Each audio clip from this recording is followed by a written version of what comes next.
introducing me. As Chetanji has already told you that I'm in the business of designing and contracting end-to-end solution for HVAC products. I take this opportunity to share whatever the experiences I have gathered in last 2.5 decades. So let me straightway start with the topic.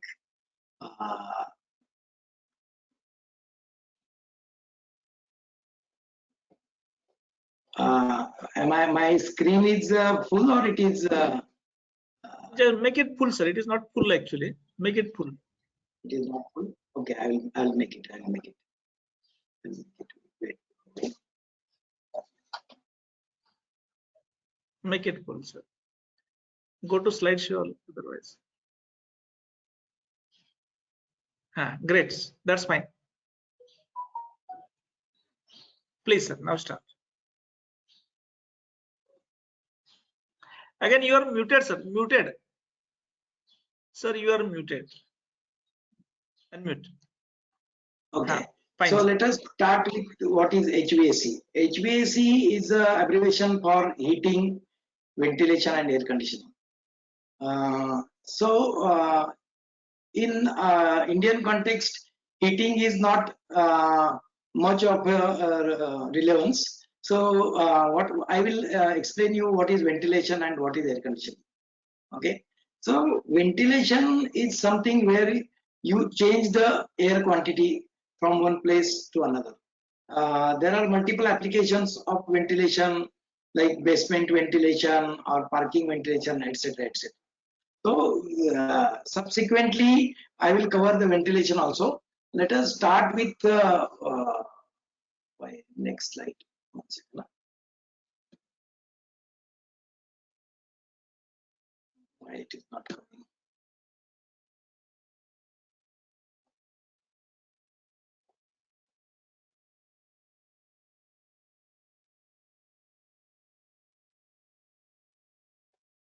It has gone from the slideshow. Yeah, make it slideshow. Yeah, now it's fine. Fine. Now it is fine. So air conditioning, actually, what is air conditioning? Air conditioning is a process where you remove the heat from the area where it is not desirable and release that heat in the area where that heat is not objectionable. This is a very simple and layman's definition of air conditioning. So if you look at this definition, you would find that there is no exchange of air. There is an exchange of heat. We remove the heat and we throw the heat. So how does this is achieved? A refrigerant media used for this, like say a gas, R22 gas or 410 gas. The gas is compressed, then it is throttled, then it becomes cool because of the sudden expansion. Then subsequently, after losing the heat to the atmosphere, the cold gas with a low pressure gas, it enters into an evaporating coil which is inside a room. And in the room, there is again heat exchange from the room air to the gas energy. The gas loses its coldness to the room air, and the gas becomes hot, and the gas again goes into the compressor for the next cycle. So this is a process which we call as an air conditioning process. So what is the air conditioner? The equipment or a set of equipments which enables this process to happen, that is called as an air conditioner. So apart from heat, there are other parameters also which comes under the air conditioning definition. The one important being humidity. So humidity has a direct connection with the human comfort. People don't feel very comfortable when the atmosphere is too humid, like a sea coast, or they don't feel comfortable when it is too dry. So humidity is also important in air conditioning. Particulate matters in the air, dust, that is also one very important factor for human comfort, and that is one need to consider that factor also while designing an air conditioning system. Filters, different kind of filters are used to control the dust. Then different kind of methods are adopted to create better ambience. Then next becomes an constitution of the air. See, air will have nitrogen, carbon dioxide, carbon monoxide, oxygen, everything will be there in the air.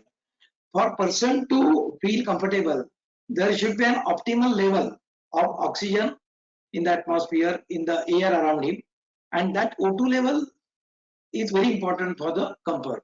So this is the layman's definition for air conditioning. So what are the factors which affect human comfort? See, here I would like to tell you, human beings are not same. So obviously the comfort of a person living in Kerala will not be comfortable for a temperature at which a person living at Jammu will be comfortable. Secondly, the person having a clothing, say a three-piece suit somebody is wearing, he might not feel comfortable at the temperature of 24, whereas a person with regular clothing will feel comfortable at 24.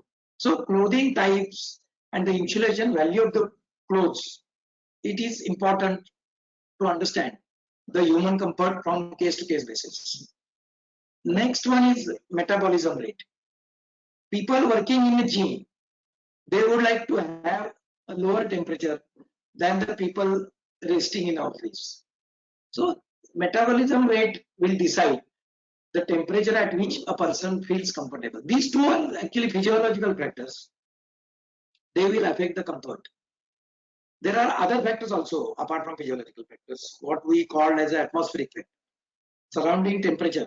So what temperature you are otherwise, means without air conditioner, what is the temperature of the atmosphere? For example, in summer, I might feel comfortable for 26 degrees. And in winter, I would require a temperature of 22 degrees. Because the temperature's absolute value doesn't make me comfortable. The delta T makes me comfortable. You understand? So in summer, the temperature required for comfort is little bit higher than what temperature you required in winter. Similarly, the radiant temperature around you, not direct temperature, but because of the some hot objects nearby, you will have a different kind of comfort in such dust level. We earlier talked, people will not cold air, but having lot of dust, there will not be any comfort. So lighting loads will also affect the comfort of the people. Humidity, air motion, all these will have a direct impact on the comfort of the people inside. So all these factors are taken care in an air conditioning system. In air conditioning system, there are multiple accessories such as air filters, blowers, ozone generator, then free cooling mechanism by way of giving the direct atmospheric air in the coil when the atmospheric air is below the set temperature. That we will discuss in some later slide. So these are the factors which will affect human comfort. So ASHRAE has given some human comfort range. That human comfort range is between 22 degrees to 22 degrees centigrade to 27 degrees Celsius, and relative humidity of 40% to 60%. Now, why this variation? This variation, as I earlier told you, this variation is because of season to season, geographical location to geographical location, human to human, and the two factors which I told you just now, that is physiological factors and factors, ambient factors. So that's why this range is there. Process require, see, it's not necessary that human comfort is the only objective of air conditioning. There are other process requirements also. Sometimes you require a temperature of 17 or maybe 18 degrees. Yesterday itself we got an inquiry from one place like Baramati. They wanted to keep almost 1.5 lakh chicks, small chickens, chicks in a premises of some 4,500 square feet area. And now, see, this particular requirement, definitely temperature they have mentioned, humidity also they have mentioned, but here is a very peculiar requirement is that these chicks, they will produce lot of methane. Okay, that methane gas has to be exhausted. Otherwise, their health will not be good. So currently, my team is doing some research on what kind of methane per every chicken produces, every chick produces per hour, and accordingly they will now look at what are the number of air changes we would require to keep the overall air quality at optimal level. So those kind of requirements will keep on coming to you as a designer. Those kind of requirements will keep coming to you as an installer also. So such requirements are always there. So whatever is related with indoor air quality comes under the HVAC purview. Okay, and clear so far? Yeah. Okay. Again, that slide is not going. 1 second. Just you can press enter it. As usual, you can enter it. Normal entering, it's not going. 1 second. 1 second. Yes. Symbol, sir. Just somewhere. Yeah. I think normal enter is sufficient for this. Okay. Yeah. Now, yeah. So let us look at one by one very quickly. Now, basement ventilation. Nowadays, what has happened? People, because of space constraint and other things, earlier this basement used to be for only go down sake or something like that. Nowadays, in basement also, for example, in one of our site at Dhulia, one cancer hospital, they have made the entire what they call as a cancer treatment in the basement. Rather in basement 2, not even B1, in the basement 2. The reason they told us that for them what they call is some bunker or kind of thing, where that radiation should not go out, and it is important for it is a health hazard. So they did it in P2. Now in basement, when somebody some 50-60 people are coming and going daily, doctors are sitting throughout the day, etc. Obviously, no windows, there is no provision of pressure coming in the room naturally. We need to provide some forced ventilation measures, that we also need to do air conditioning in some different way. So that kind of requirement is always there. Parking ventilation. See, as long as the parking is on the ground floor, ventilation as such is not required. But when the parking is in a confined space like basement or something, what happens? In parking, these vehicles will emit all kinds of flue gases, having hazardous gases like lead oxide or nitrous oxide or something like that. So all these flue gases will make the air unhygienic for the people who will drive the vehicle inside, or who is manning the parking lot, etc. So parking ventilation is a very important area where HVAC plays a vital role. Almost in each high-rise building in Pune, in Bombay, in metropolitan cities, you will find all parkings are forced ventilated, because natural ventilation is not possible. So these can be either ducted, or there can be multiple jet fans, and the jet fans will subsequently from one jet fan to another jet fan, there is a ductless movement of the air, and from the final jet fan it will have a propeller or tube axial fan, and it will be taken out in the atmosphere. So designing of the jet fan, deciding the CFM, the height of the jet fan, the controls for the jet fans, putting up a CO2 sensors, and having the logic, The moment the CO2 level goes up, the sensor gives the signal, then only the jet fan starts, etc., etc. So all these comes under the HVAC design of the parking ventilation. This is applicable for garages also, because garages vehicles will keep on coming and going. So big garages will have this parking ventilation. Pharmaceutical manufacturing. In pharmaceutical manufacturing, you will always find cleanliness is very important apart from the temperature and humidity. So they have their own requirements of class 100 and class 1000 or 10,000, something like that. And in pharmaceutical manufacturing, sometimes pressure gradient is also important. Consider a laboratory where they are doing some research regarding some vaccine, etc. So in such case, what is required? The moment any door or any window is open, rather door is open of that particular laboratory, then the inside air should never come out, just like that, because it will contaminate the entire premises. Okay, so that time the air inside that particular room should have a lesser pressure than the air outside the door. Even and there will be two doors, door lock also. In case of tablet manufacturer, suppose there is a zone where tablet is being manufactured. This is correct reverse. The tablet manufacturing zone will be at higher pressure, and the other area which is not that clean will have a lesser pressure. That delta P is important. Similarly, in data centers, lot of heat is generated in data centers.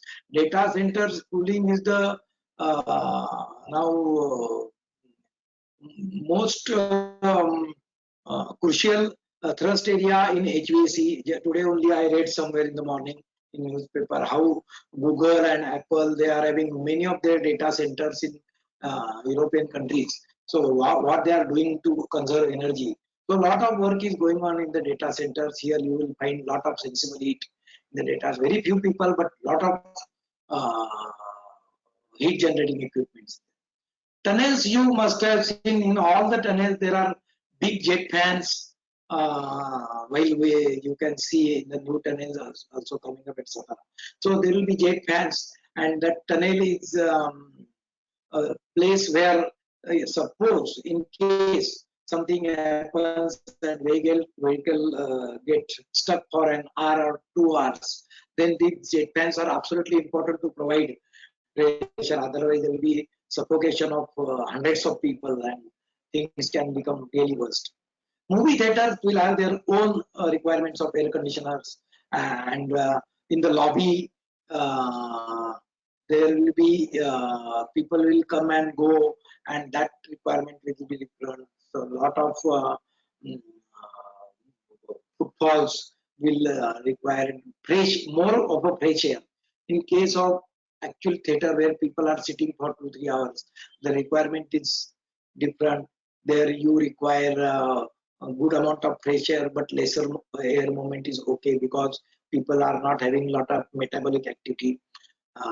So in two rooms, the temperature required for human comfort is not relevant.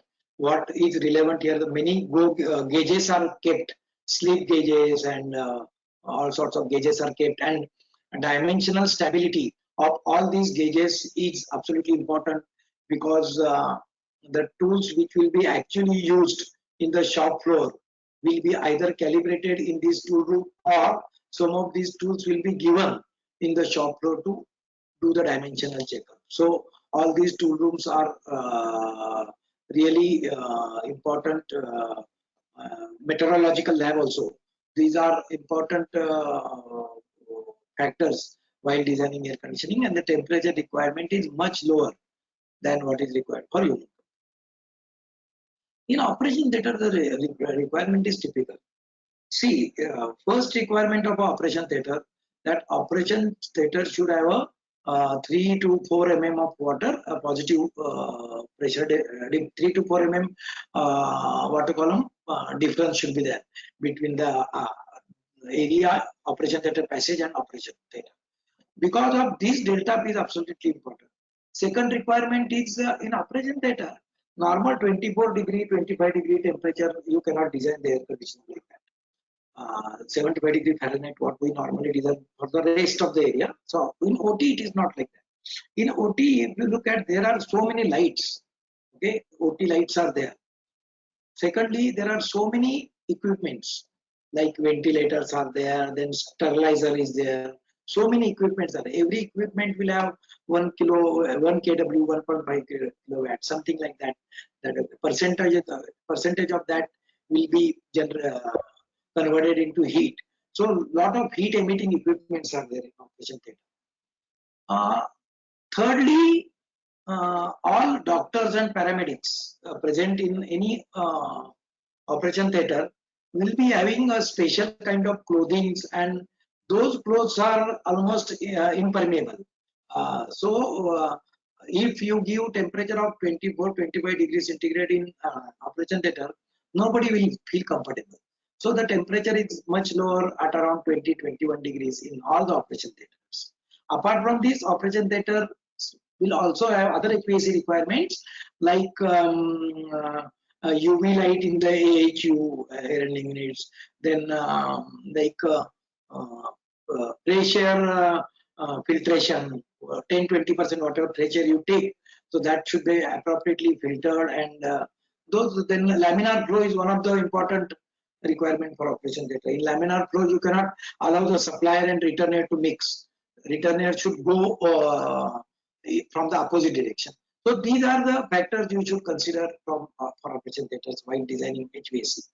Commercial buildings like banks, offices, and other area of hospital or hotels, that is a very vanilla kind of requirement. It's a plain requirement. What you need to see an optimal fresh air and 24, 23, 25 degrees centigrade temperature. That is fantastic. Residential application HVAC will have a unique requirement of huge diversity. Suppose there are bedrooms and hall, 4 bedrooms and a hall, and some Dev Puja Ghar and all that. So people, when they will be in bedroom, they will not be in the hall, something like that. So there is a huge diversity. The entire bungalow is never used. Suppose there is a one living room having a double height, and so that there you don't have to pull the portion on the beyond about 10 feet. So those kind of requirements in there in residential applications. Retail spaces like malls and other things. See, here there are 3 areas you should consider. One is a area, in fact, 4 types of areas. One is an area like lift, walking lobbies, and passage. This should have a different treatment. Second one is a lift passages leading to the toilet blocks. Okay, this will have a different treatment. Thirdly, the closed area within a mall, like some hotels or some food mall, etc. And lastly, actual shops. So all these four zones should be given different treatment while designing it.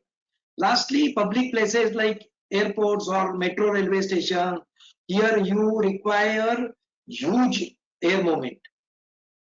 Here the temperature is of little importance, but air movement is absolutely relevant for human comfort. So you will mainly find jet nozzles in such areas of for air conditioning, HVAC. Okay, I'll go next slide.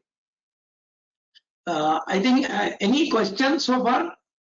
All well? I can't see any chat box. I don't know where it is. There's no question, I think. I can't see any chat box. Okay.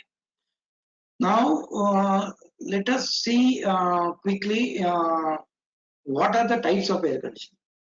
I described you air conditioning as a process where heat is removed and heat is released from the area, from the room to the ambient. Okay. Now there are air conditioner which you normally see. This is a split air conditioner first. In split air conditioner, the indoor, there will be one indoor and there will be one outdoor as usual. Indoor is called as the evaporator, outdoor is called as a condenser. The inside can be of different type. It can be either wall mounted, which is called as a high wall type of machine. It can be ceiling suspended. which is cassette type of machine, or it can be floor mounted, which is called as a tower type machines.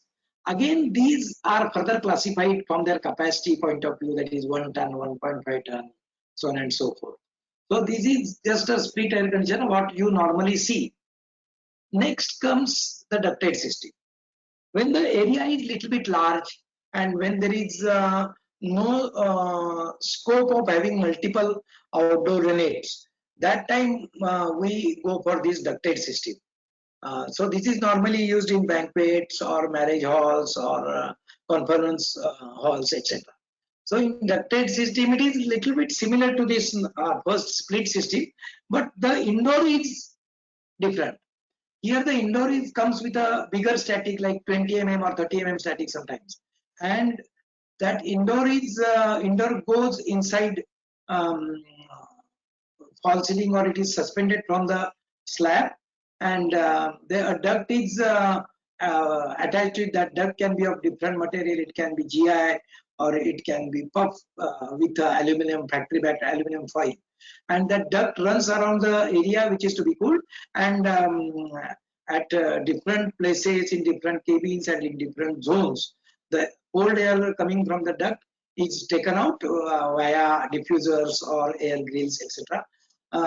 The important part one should remember that this entire air has to come back again to the indoor unit, and it is again filtered and again cooled through the evaporating coil and again released in the duct. So this cycle continuously goes on. So sometimes there will be a supply duct and return air duct also, but sometimes return air duct is not there. Air comes back to the machine by virtue of the negative pressure created behind the filter. So this is a ducted machine. In ducted machine also, one more actually type is there in ducted itself. Instead of ceiling suspended, you can have a floor mounted package kind of system. In package kind of system, the compressor is inside, and in the whatever I have shown in the diagram, the compressor is outside. Okay, when the compressor is inside, on the outside there will be only condensing coil. So these are the two types what we discussed. Next we will go, next type is the VRF system. In VRF system, what happens? You have a single outdoor unit. The outdoor unit can be of different capacity. Here I should mention one thing. What is expressed in all other air conditioning types is a ton of air conditioning. In VRF, it is mentioned as a HP because lot of or kilowatt. All these VRFs, they originated from Japan. Okay, inverter technology itself was invented in Japan, and in Japan they don't use ton, they don't use kilowatt or HP. So these outdoor units can be of different capacity like 8 HP, 10 HP, 12 HP, up to 34 HP. You get this outdoor, and with this single outdoor, you can have multiple indoors. These indoors can be of any type. They can be eyewall mounted, they can be cassette mounted, they can be floor mounted, they can be slim duct type, they can be one-way cassette, two-way cassettes. All those kind of stuff is available as far as indoor is concerned. Quickly, let me tell you the relationship between a ton of air conditioning and HP. So what happens? 1 HP of air conditioning is equivalent to 0.8 ton. Okay, so when I say a particular system of a 10 HP capacity, then actually it is 8 ton capacity. In VRF, how it is, how it works, I will tell you. In VRF, there is a pipe which we call as a header coming from the actually two pipes. One is a suction and one is a liquid. So two pipes are coming from the system, and once they enter the premises, pipes it has a branch. Near every indoor unit there will be a branch. Gas will go to the indoor unit and come back, and these individuals can units can be individually operated. Make you can switch it on and you can switch it off, and the amount of energy consumed is indirectly proportional to the amount of indoor units you are using. Suppose if it is a 10 HP system having 8 tons of indoor units attached to it. Suppose 1 ton into 10, 8 numbers of machines. Then in that case, if you use only one machine, then power consumption will be proportionate. It is not that it will consume power equivalent to 8 tons. So this is about VRF. We will dwell on VRF little bit in our some 14th slide, I think. Now coming to chiller. Chiller is the most energy efficient of all whatever ways. The IKW per ton of the chiller can be as low as 0.35. IKW of VRF is 0.7 roughly. And for the systems which I showed you just now, it is 1.1 kilowatt, a slide before this, normal split and ductable. That is a 1.1 kilowatt per ton. So in case of chillers, the efficiency what we get is because of the delta T exists while the heat is being exchanged. I will explain you a little bit. In chiller, what happens? See, in earlier all cases, there is one refrigerant media, right? That is a refrigerant gas, which is compressed, cooled, throttled, evaporated, and brought back to the compressor. In case of chiller, what happens? Instead of gas cooling the area of the room, cold water runs through the evaporator coil. And this cold water runs through the evaporator coil, loses its coldness to the air, becomes hot, comes back to the heat exchanger in the chiller. In the heat exchanger, what happens? The refrigerant gas loses its coldness to this water, so that this water is now again ready to go in the next cycle, and the hot refrigerant gas goes to the compressor, and the cycle is same as what we discussed in case of first three cases. That particular cycle is same. So in this particular thing, there are two medias. One is refrigerant and second one is a water. Okay. In chillers, two types of chillers you can see. One is a air cooled chiller and one is a water cooled chiller. So in air cooled chiller, the refrigerant gas releases the heat to the atmosphere. In water cooled chiller, the refrigerant gas loses its heat to one more circuit of water. That water is again cooled by using cooling tower. So in case of air cooled chiller, you will not find cooling tower. In case of water cooled chillers, you will require a cooling tower. Cooling tower, you must have seen those green round bodies or square bodies are kept on the terrace of many buildings. So this is about you.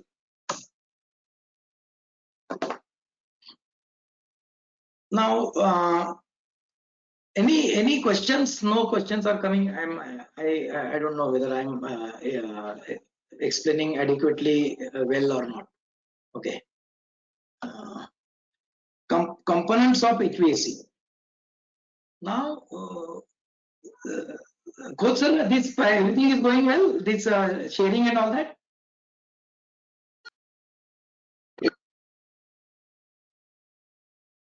Hello. Yes, sir. Hello. Yeah. Everything is going. My sharing is appropriate because I'm not getting any. Everything is fine. Whenever we feel anything is required, we'll inform you. Please. Okay. Fine. Please continue. So yeah. Nicely going. Yeah. Now let us see what are the components of HVAC. Why this particular slide is there? When I tell you we are talking about the efficiency in HVAC, when we see that efficiency, we are talking about efficiency of HVAC, right? So why this slide is present here? Because each of these component will play its part in improving or diminishing the efficiency of the air conditioners. That's why these components of HVAC slide is important to understand. Condensing units.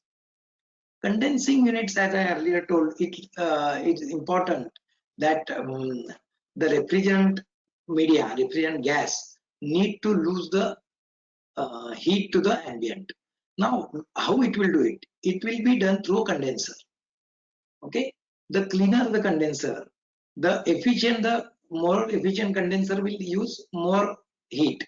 The delta T around delta T in the condensing unit, that is the gas temperature versus ambient. If the delta T is more, the heat release will be more. So then area of the condensing units, the area available for the gas to lose. So all these will play vital part in improving the condensing performance. The improved condensing units performance will subsequently lead to improved air conditioning performance. So that's why condensing unit is one part of component, one component of HVAC. The second obviously important part is the evaporating unit. Evaporating unit is inside the room. Evaporating unit, if there is a lot of dust accumulated, if the filter is clogged, then the efficiency will go down. If there is a corrosion, then the efficiency will go down, and there will not be good heat transfer. People will not feel comfortable. When I don't feel comfortable in a particular setting, what I do, I will set my remote to 18 degrees instead of 24. So instead of setting it to 18 degrees, what I should do, I should take a ladder, I should open the system, and I should clean the filter, and at 24 degree itself I will start feeling comfortable rather than changing the temperature. Next one is a compressor. Compressor, there are several types of compressor. Reciprocating compressor is there, screw compressor is there, scroll compressor is there, double scroll compressor is there, rotary compressor is there, twin rotary compressor is there. So different compressors are, and every compressor will have a different coefficient of performance.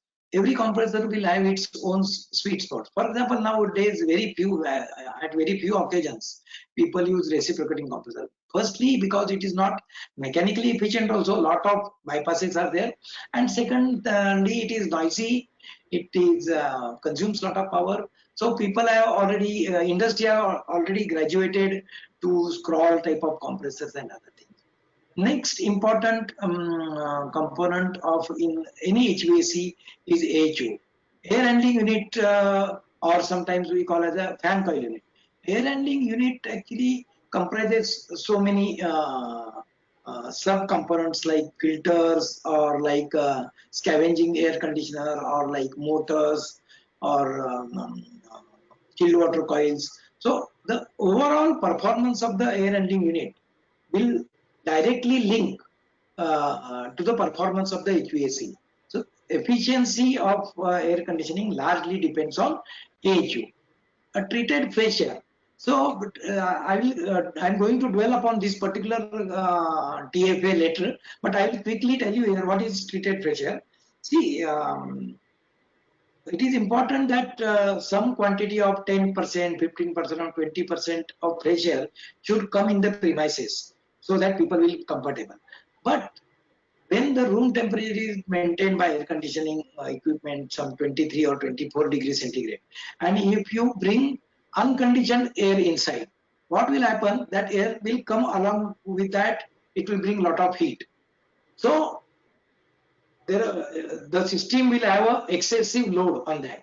So this concept of TFA, treated pressure unit, is treated pressure is inducted in the area, and TFA unit is incorporated in the air conditioning system. Fans and blowers. As I explained you, there in HVAC there are so many types of fans: axial fan, cabinet fans, jet fans, propeller fans. So all these fans will have motors. If you use latest motor like IE4 and VFD driven motors, then obviously the power consumption will come down, which will subsequently lead into the efficiency of the air conditioning system. Now ducting, actually see, ducting doesn't have any moving parts. It is a static thing. And but still, how ducting plays a vital role in energy efficiency of air conditioning, I will explain. Suppose that duct has leakages in that, then the whatever cold air you pass through the duct, instead of reaching it to the desired area, it will go around in the area where it is not supposed to go. The area above false ceiling, or the area in the attic. So all that area is not to be affected. That is not the objective at all. So leaky ducts is a culprit here. So that is number one. Secondly, duct sizing. There are two methods you must have learned. It is a constant friction, constant pressure. Two methods of designing the duct. So appropriate duct designing is very important for right speed of the air going inside and right speed of the air. For example, MDV, main duct velocity, we keep around 1200 to 1400 APM. So if it is lesser than that, there will be lesser air movement. And I already explained you in the second slide, air movements largely affects the comfort. So duct sizing is also important. So we saw two things, duct leakage and duct sizing. These play important role. Controls and control panels. In last decade or so, or rather 15 years, what I have seen, there is a immense improvement, and it is happening every month. Every month some new control is coming, VFDs are being controlled, new sensors are coming, CO2 sensors are being installed. There is a lot of interlocking of different kind of sensor. So much of scheduling is being done. So then IoT based controls are there, which are really helping users as well as manufacturers also to run the equipments at an optimum condition, thereby improving the efficiency. So this particular controls and control panel, this particular factor is really important in considering the efficiency of air conditioning system. Then air distribution products like grills and diffusers and dampers, they are again responsible for optimal air movement, and that's why they are important. In the last slide, I told you for in some cases you require a cooling tower. So cooling tower will have again 10, 12 components, of which 2 or 3 components require energy, and say motor or blower, or there are other factors like makeup tower pump is there. So cooling tower requires a pump. So all these things will, the efficiency of these components will have a direct effect of the cooling tower efficiency, which will subsequently have an effect on the efficiency of the air conditioning system. So these are the components of HVAC system. It has been found across the world actually that energy consumption of a typical commercial building is largely for 3 things. Firstly, it is HVAC. So this building, whether it can be a bank or large IT park or any big residential complex also, or any hospital, anything. So this is between 35 to 45%, and places like data center, it can go as high as 78% also. But let us focus on an average figure of say 40% or 39% of the total energy consumed in any building is for air conditioning. Even large IT parks in Hinjawadi and all that, they work some work around the clock. But even if they are not working around the clock, if they are not working in the night, but still the percentage is almost same. The percentage doesn't differ, because in the night also all the server room areas, they are air conditioned, lift lobbies and other things, they are still air conditioned. So by few percent it varies, but by and large this 39% is true in majority cases. The next being that lighting and equipment load, that is 25 and 22%. But the major focus should be on the HVAC if you are planning to conserve energy or of the building, or you are trying to optimize the energy footprint of this building, then maximum focus should be on the HVAC. Now within HVAC, let us see what consumes the power more. If you look at this graph, in the HVAC, almost 44% of the energy is being consumed by the equipment, that is cooling and heating. Second and third column you see, and add it. So 44% of the energy is being consumed by the equipment. That for equipment is either it can be chiller or VRF outdoor unit or whatever. So 44% is consumed by these two. Next highest consuming thing is fans, that is 34%. 34% energy is being consumed by fans, and pumps and cooling towers subsequently. Pumps, actually these pumps are obviously not used in case of VRF and all that. These are used in chiller installation. Different types of pumps are there. How they are used and where they are used, we will see in the subsequent slide somewhere. Okay, cooling tower is required, and cooling tower has 3-4 parts which requires energy, and that constitutes 6% of the. You understand this? This percentage is of the 39% of the HVAC. Okay, now let us go next. Now, where we should focus whenever any greenfield or brownfield, whatever project comes to you as a designer also, then where the attention should be, or even as a customer when you are planning for any project, what you should think of, energy efficiency in HVAC, what are the factors you can think of? You can think of the first space, the space you are planning to air condition. What I mean by this, the customer requires a particular office to be air conditioned for a particular reason. So you should understand the reason first. Why it's important here. Okay, customer will never come to you. You give me a design for 120 tons of air conditioning. Customer will come to you with a civil plan that this particular plan is in my mind. My architect has designed this. We need a comfort here. So kindly design something which he will even not ask you for a HVAC. He will ask you to provide some solution which will make me feel comfortable. Now, you cannot just by dividing by 120 or 140 the total square feet area, you have 140 this much of air conditioning. This is not an appropriate way to look at the space load. You should consider few things. I will just first go to the next slide. Okay, you should consider you should first optimize the area selected. What I mean by this, there are many non-essential areas like lift lobby or passage leading to toilet blocks or storage areas or waiting lounge in an atrium of, say, there is a 3-4 story atrium is there, some 60 feet height is there. So a portion above 10 feet you need not air condition. So that particular area you should either the air conditioning is not required or very mild kind of air conditioning is required.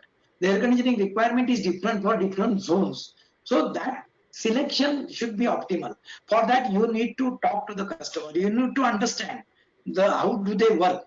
So optimization of that space is required.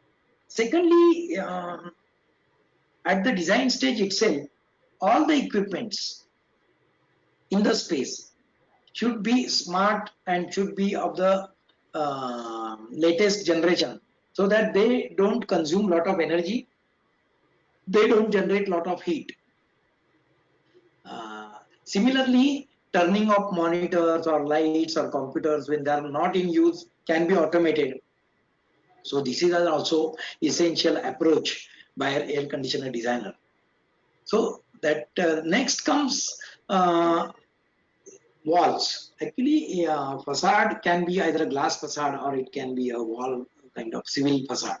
So every building material will have some insulating properties and transmittance factors will be there. So you should use better material depending on what direction that particular facade is there.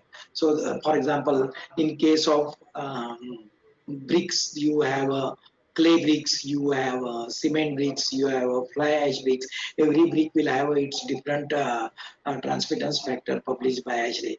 So accordingly, you should choose the material in such a way that you get a minimum heat load, and the overall equipment load becomes less.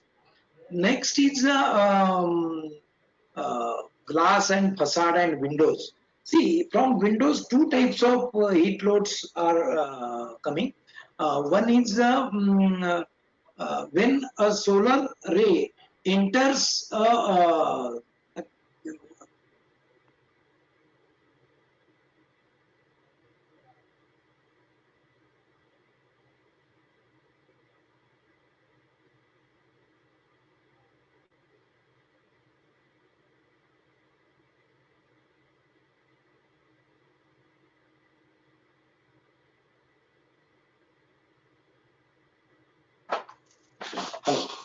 sorry, there was some disturbance.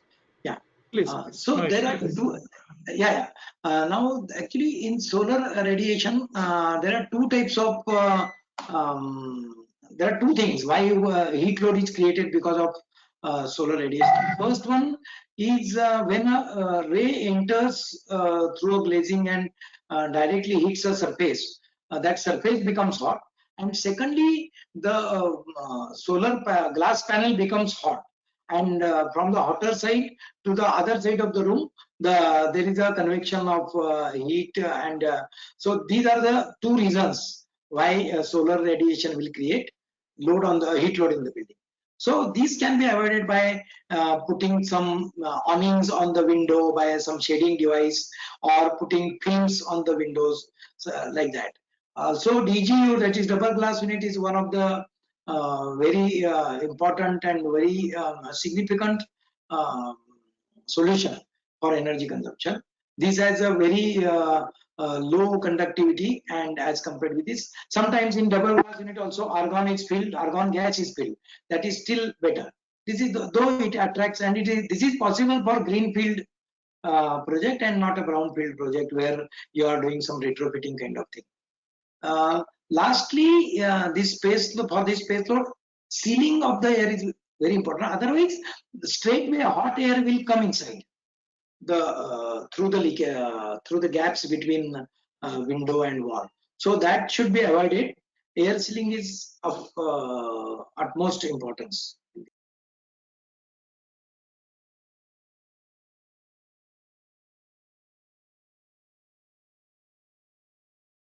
Sir, you are muted. You are muted. Why it is not going back? I just Here, the sometimes left side, that icons comes. No, left side somewhere. it's not coming. 1 second. Yes, it is there, sir. It is there. Yeah. So you are Now, next one is a pressure. I talked just now about reducing the space load, how reduction of space load can enhance efficiency. Next is pressure management. See, I already told the pressure you should take in the inside the room, because people otherwise will feel dizzy and people will have a headache. CO2 level will keep on building up, and people would require to go out, inhale some pressure, and again come back in the office, something like that.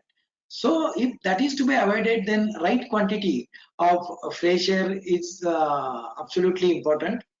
ASHRAE 62.1 and 62.3 has given a proper table how much fresh air one need to induct for different kind of usage, so that you can refer. And there normally per person 7 to 10 CFM that fresh air is suggested by ASHRAE, depending on the usage and other things. So what are the factors we should consider while inducting fresh air? While inducting fresh air, the appropriate estimation should be there. For example, just now I told you one thing, that the case of a chicks, what we inquiry we recently got. Here, that ASHRAE table is of no use to me. Now I need to take out the methane. That means the air changes will be much more than what is stated there. Now my own research and my own metering of the things will play a role.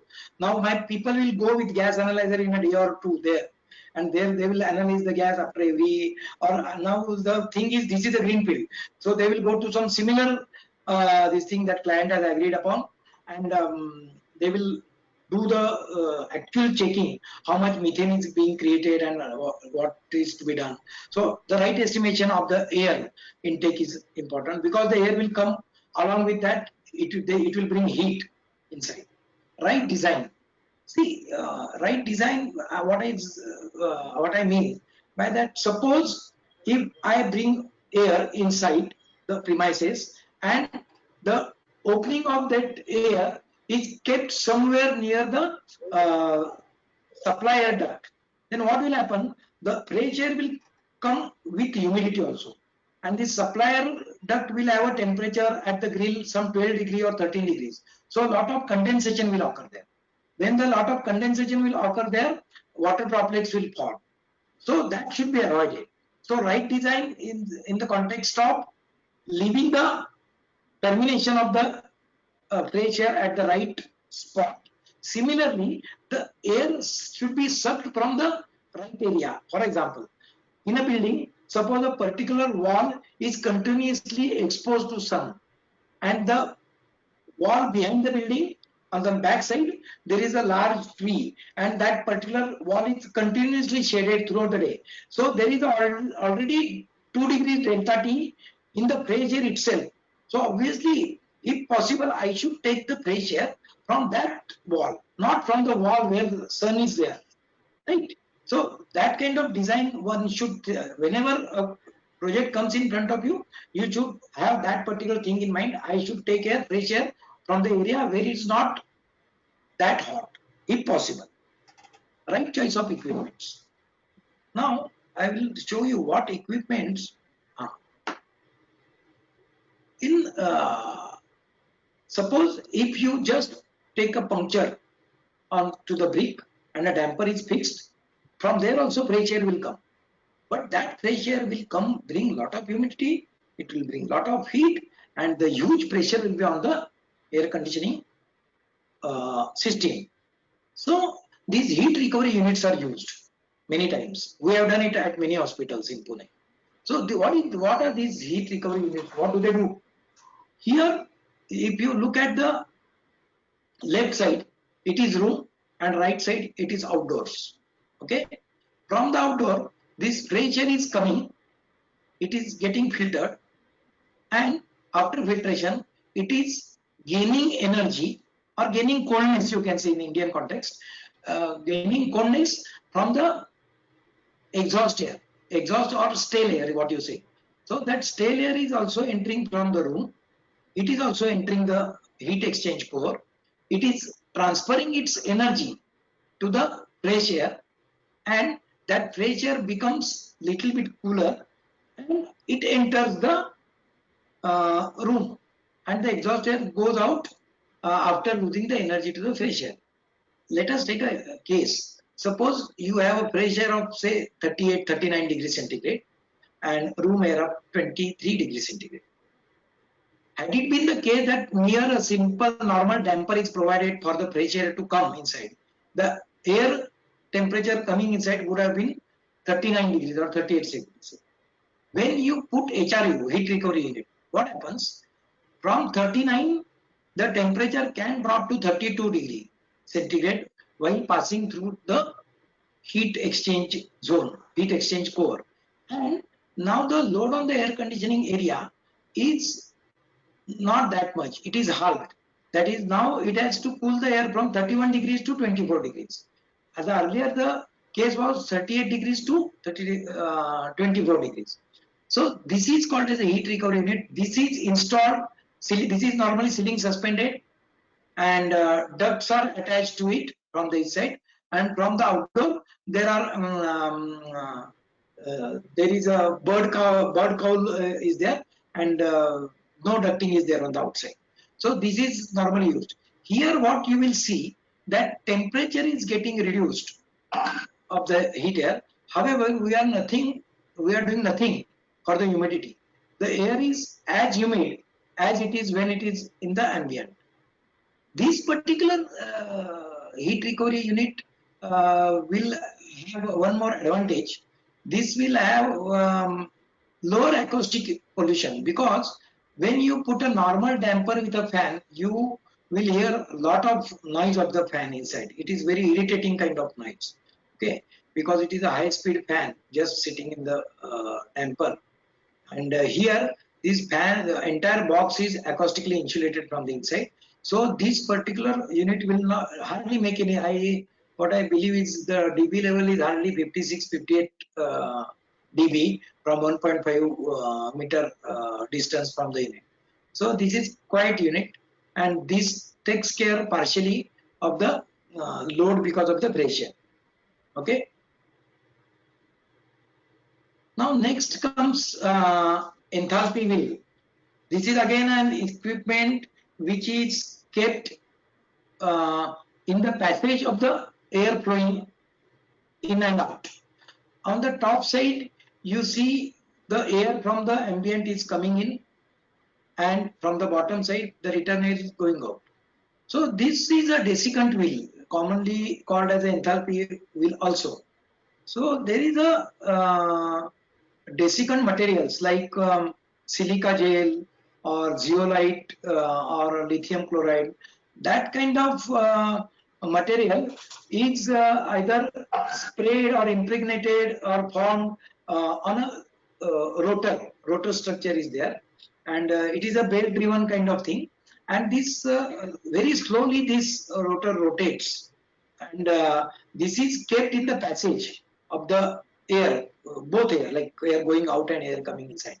There is a mechanical partition which we can see between two return and supplier. So how it works basically, normally this is used in area where a lot of humidity is there. All coastal areas like Calcutta, Kerala, Bombay, Goa, you will find almost each AHU is with the enthalpy wheel. Okay, how it works, try to understand.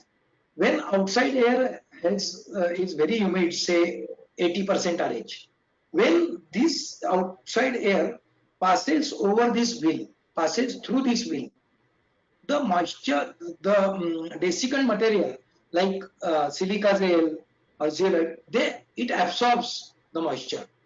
Okay, and when it absorbs the moisture, the air which is coming out, the air which is much drier than the earlier one before entering one. So the humidity can be from 80°, the humidity can be as low as 69, not degree, sorry, percent.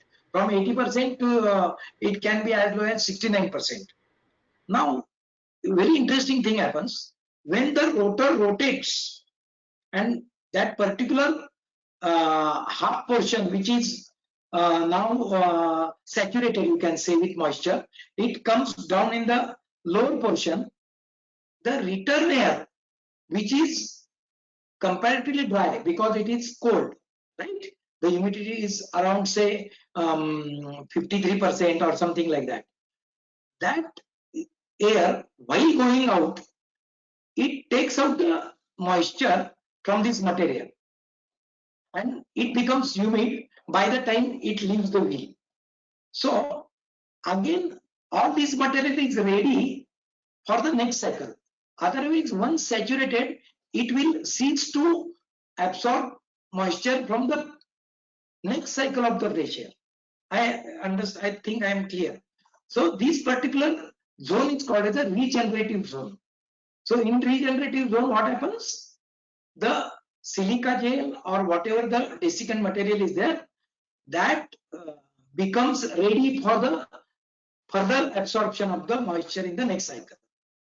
So this is called as enthalpy wheel. You will be more clear when I explain this particular diagram.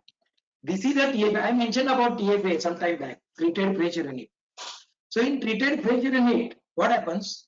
The air is treated in such a way that it exerts pressure. It's treated in such a way that it exerts minimum load on the air conditioning system.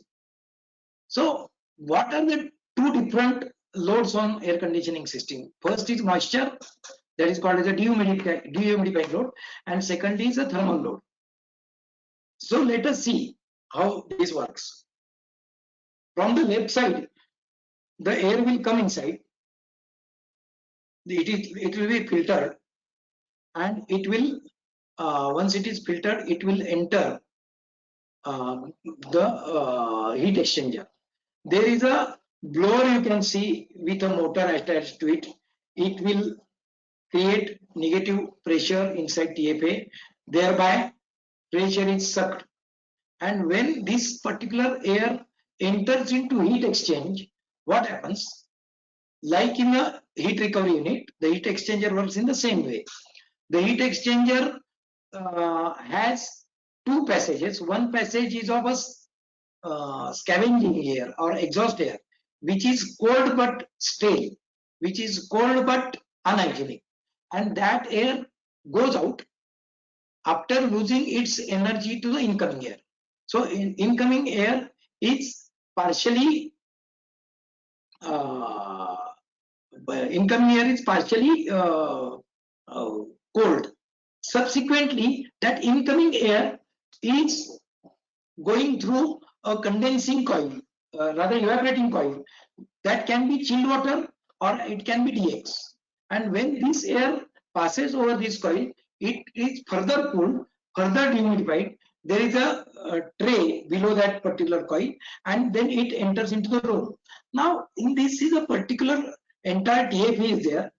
When in certain case of AHUs, what is happened? The difference between TFA and AHU is the one that AHU will have multiple additional, you can say, sections. There will be one section where enthalpy wheel is mounted.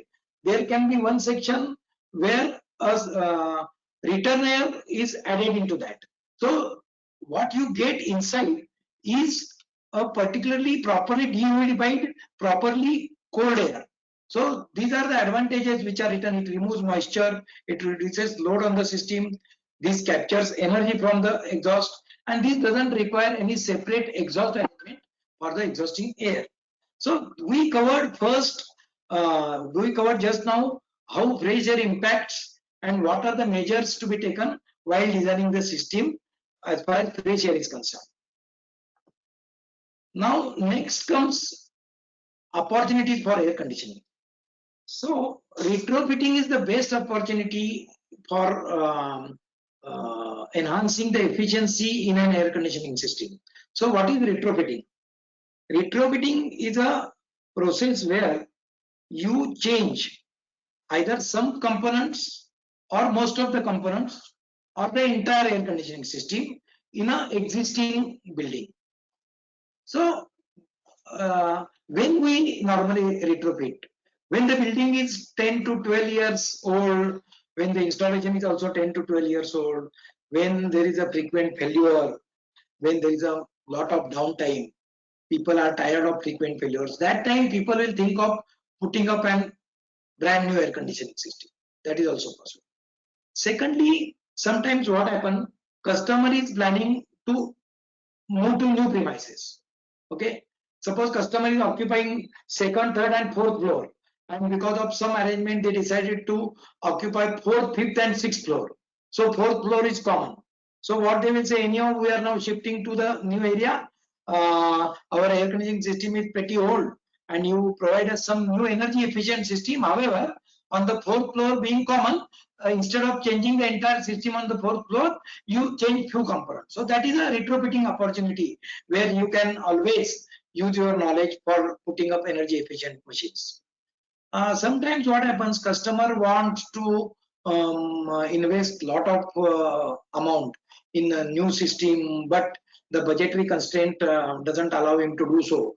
In that situation, what he says, suppose pump is the biggest culprit in the energy consumption of his system, and pumps are pretty old, pump mechanical seals are failing every day, the impellers are not designed to duty point, pump controls are not state of the art type, not IoT enabled, or all motors are fixed speed type and all that.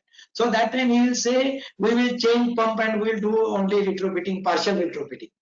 Okay, sometimes people have a complete zero book value of the entire air conditioning system. It is a cash-rich company. They want to have a better depreciation for next 2-3 years, and they want to invest in something better, or something like something is acquired by some multinational company in US, and they want overall carbon footprint to bring down. So in such situation, they want higher efficiency machines with a better control. Okay, in such situation you get opportunity to provide better efficiency to the customer in HVAC installation. The best situation for retrofitting for energy saving is the one where we have a old, large, well-maintained system which runs for a longer time. Suppose the system is running only for 3-4 hours a day. In such situation, it will be very difficult for me to tell him that this system will pay back, say, in 3 years or 4 years, because some system, it is, if it is paying back, entire investment is paying back in 10 or 12 years, nobody is going to buy it. So longer time usage is the right candidate for retrofitting projects. So in retrofitting, what you should look at. Okay, now first thing is compressors. If you remember, I told you in that fourth slide, I think, that 40% of the energy in air conditioning is consumed by the compression and basic air conditioning requirements, like compressors or heat exchangers, etc. So maximum attention should be there for the compressors. Next is fans. Different kinds of fans are there. There will be some fans in the condensing units. There will be some fans in the blowers. There will be jet fans in the basement, so on and so forth. So these fans also should be looked at when you get an retrofitting opportunity. Air side economizer. Just now I told you about how the fresh air can capture the energy from the exhaust air. So those kind of economizers also we should think of. These again we will not discuss, we have already covered it. Then insulation. Insulation is very vital in case of air conditioning system, because in air conditioning system everywhere there is a delta T. There is always temperature gradient. Whatever the temperature exists of the air exists inside the duct, and whatever exists in the room, there is a delta. Whatever is the temperature exists of the refrigerant medium inside the copper pipe and outside the copper pipe, there is a delta. Whatever the temperature of the water in the cooling tower pump or normal pumps, and outside there is a delta. Whatever the temperature of the water going in the chilled water pipes and outside, there is a delta. So if there is a delta T outside, and if you don't insulate the things adequately, there, because of the temperature gradient, there will be a loss of energy. So insulation will play a very important role when you think of retrofitting. Pumps, we'll discuss this later, important in case of chillers. And cooling towers. Cooling towers, retrofitting is also done many times because of so many reasons. The basic reason is that cooling tower fins, they become damaged most of the times. Then the nozzles, they become they become clogged, or most of the pipes they are become scaled. That scaling of the pipes will definitely affect the heat transfer, and thus the efficiency of the cooling tower drops down. Let us see few of these retrofitting opportunities, how they can be used. Just now I was talking to you about insulation material used in HVAC.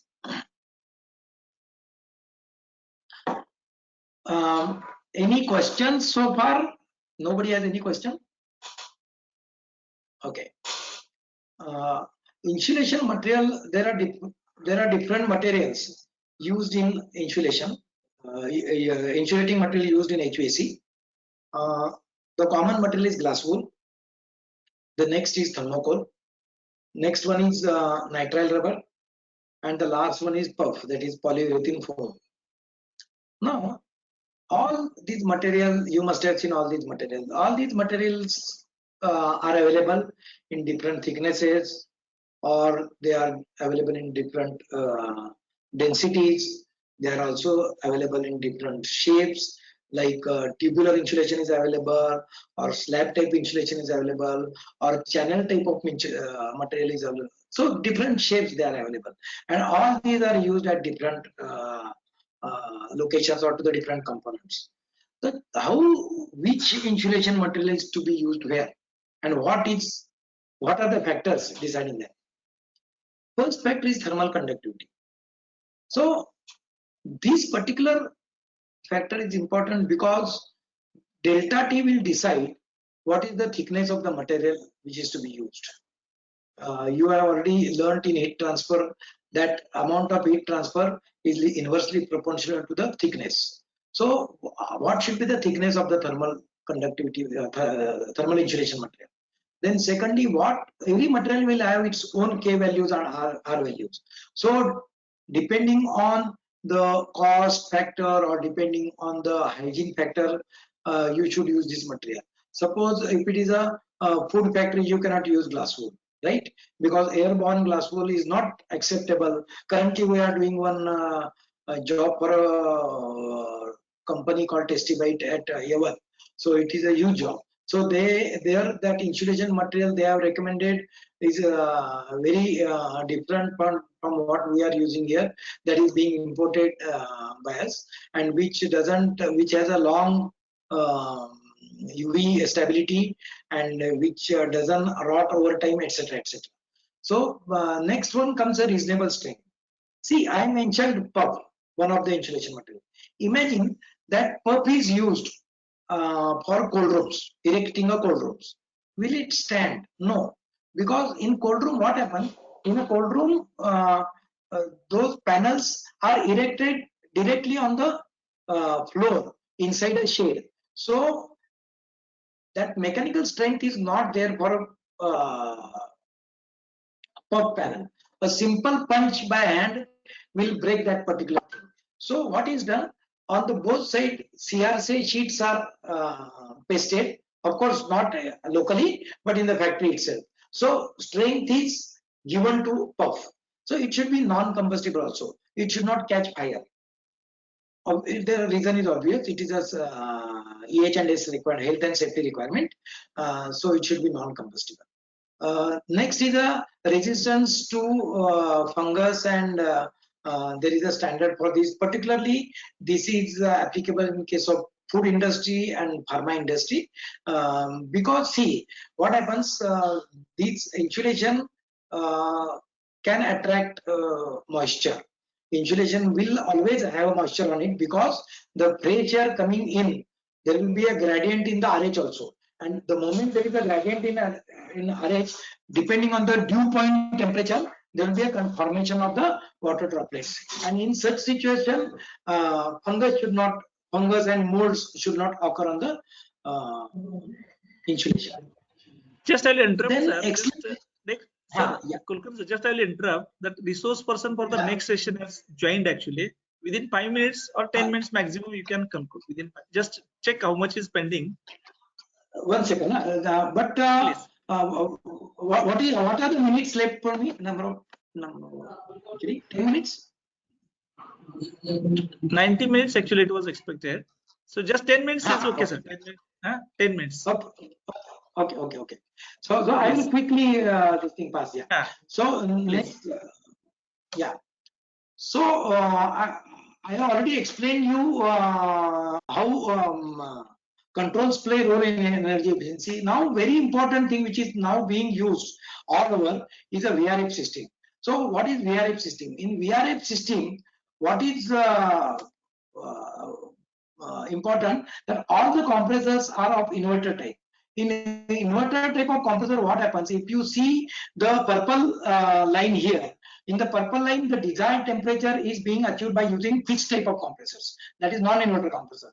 Here the temperature comes down, and when the temperature comes down, it goes much below the set temperature. Then the compressor shuts off. The temperature starts rising, and again the compressor starts when the temperature is 2-3 degrees above the set temperature. So like that zigzag sign is there. Because of that, what happens? There is a lot of variation in the temperature, and secondly, because starting and stopping of the compressor, it consumes huge amount of energy.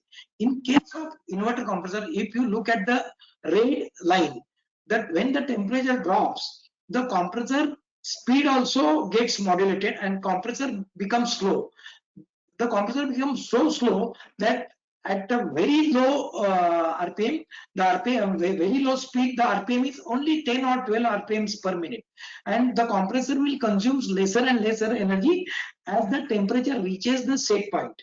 In case of VRF system, the features are the single outdoor is connected to multiple indoors. Condensing unit can have multiple compressors inside that. For example, multiple compressors will facilitate to run the compressor at the park load, and the park load efficiency of any inverter compressor is much better than the full load capacity. So what is achieved by using multiple compressors is to ensure that the compressor runs at park load. All compressors can be inverter driven also, and it can be a combination. These are selling features of VRF system. Then park load efficiency is always better of any VRF system. Again, the compressor, inverter compressors can be scroll or they can be twin rotary. We don't have time to discuss all these twin rotary. Oil management is very critical in this because of the slow speed, it is a splash lubrication method. Because of the slow speed, the lubrication should reach to the bearing. So oil management is now I will take only 2 or 3 slides where you will find the difference between scroll and twin rotary. If you look at 23 or 24 Hz, that is at very low rotation, twin rotary compressor at least twice efficient than scroll compressor. Okay, again at the mid level, that is between 60 to 70 Hz, both are equally efficient. And when again the Hertz level reaches almost 95-100, the efficiency of the scroll compressor becomes down. So scroll compressor is efficient only at one point, as against rotary compressor is efficient throughout the range. Twin rotary compressor, we should say. Okay, so this slide I will just skip, and I will can I cover 3 slides? It will take about 3 minutes. Yeah. Yes, please. Okay, so yeah. Now, lastly, after VRF, last thing is chillers. Chiller is chiller operation. I will principle explain. A pumping system circulates cool water or a water glycol solution from the chiller to the process, and this cool fluid removes heat from the process and takes it back to the chiller. For the next cycle, it is ready. Now it is air cooled and water cooled. These are the 2 chillers. The main additional component in water cooled type of chiller is cooling towers and subsequent components like cooling tower pumps and makeups, etc. Now the last slide I am going is about pumps. Okay, now in this diagram you can see this there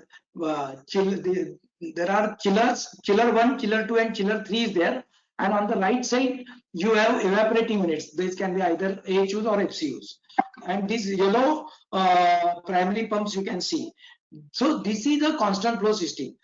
The moment chiller start, the pump starts with a specific speed of say 3000 RPM or 2800 RPM, and when the chiller stops, this primary pump stops. These are not used nowadays. These are you can still see the old installations like this. So these are the best candidates for retrofitting of higher efficiency and pumps with VFD provision. So this will have a continuous flow of with the same pressure, and whenever there is no load on the HU, this 3-way control valve will operate and cooling load will be bypassed. And this is now used everywhere. This is constant primary, but the secondary system is variable. So secondary system will take care of the airflow depending on the requirement of the HU, because if you look at the dotted line, on the dotted line we put a DPT, differential pressure transducer we fix, and from there it comes, the signal goes to CPM. The chiller plant manager again gives the signal to secondary pumps. However, primary pumps are continuously constant, and but they are of much lower capacity, because now the duty is only to take it up to the secondary pumps. That's it. So lastly, variable primary, here the secondary pump goes. The primary pump itself is variable, but the other things stay. Here the pressure transducer gives signal again to the controller. Similarly, bypass valve also gives signal to the controller. There are flow meters installed on the secondary circuit.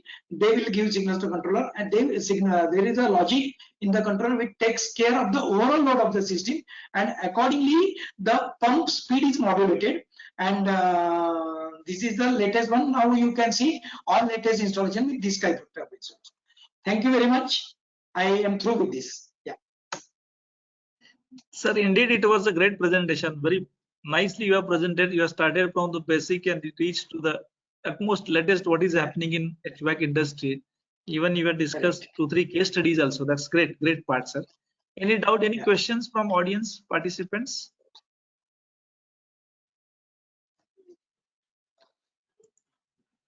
Chetan Padil, sir? Yes, sir. Yes, sir. Just check anybody has any doubts. Huh? If participants have any doubt, just you can unmute yourself and you can ask the questions, as well as you can drop the message through chat box also.